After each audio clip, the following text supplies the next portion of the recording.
What do you think is keeping fraud ahead of what vendors are capable of catching, and how do we turn the tide on some of that?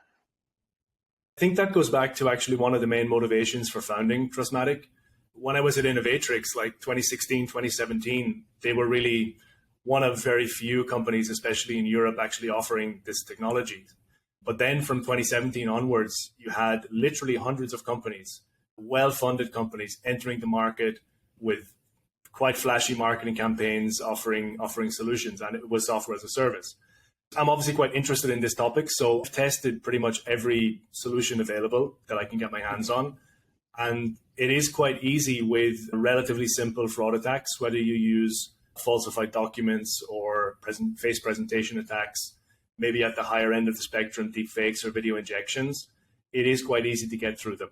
So the motivation was to create a solution which would actually patch up as many of these gaps as possible. You're right when you say that fraudsters are always one, or in some cases more steps ahead. I think that's not really going to change. I think that fraudsters will always have that slight edge. And it's not about the silver bullet approach where one solution will fix all your problems. It's always about layering things together. I think that the frontiers or the areas of the onboarding or the identity verification, which are still issues that haven't been addressed properly by vendors, and I would include even ourselves in that. I don't think anybody is doing this in the best way possible yet, is to do with the identity document. It's still too easy in many cases to either get a printed fake ID, which is usually of decent quality, or to use very simple editing tools to create falsified IDs and use them to get through onto online platforms. That's still a major gap in the market. It's something we're trying to address, but it doesn't seem obvious to me that there's an easy solution to it. It's going to require a lot of R&D. Secondly, I think actually it's important for vendors like us to actually educate the market and explain to them what can and cannot be done simply using your smartphone camera, because there are limitations of what can be done there. So setting the right expectations and maybe counteracting some of the, I would say the minority of competitors, but some of them who have quite bold marketing, which for me would cross the line between what's good marketing versus saying things that aren't true. So anyone that claims 100% fraud detection and those kind of things, that's for me crossing the line. So education is an important thing.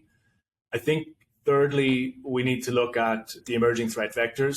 I mentioned earlier deep fake and video injection attacks in identity verification.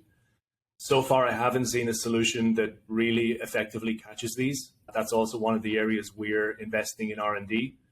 And finally, which I think is really important and we don't have it yet, is benchmarking and standardization. So in the biometrics industry, you've always had the NIST FRVT or FPVTE for fingerprints and those kind of things. Yes, you can apply the FRVT to identity verification. You can take IBETA presentation attack detection evaluations as an indication of the quality of a solution. There's no benchmark or no standard for evaluating the ability of solutions to work with identity documents or to validate them. And a lot of these certifications or accreditations, they're simply a yes or no if somebody has it or not. They don't actually report back how well something performs or how well it performs in relation to the competitors. So I think we're going to see a move towards benchmarking and standardization.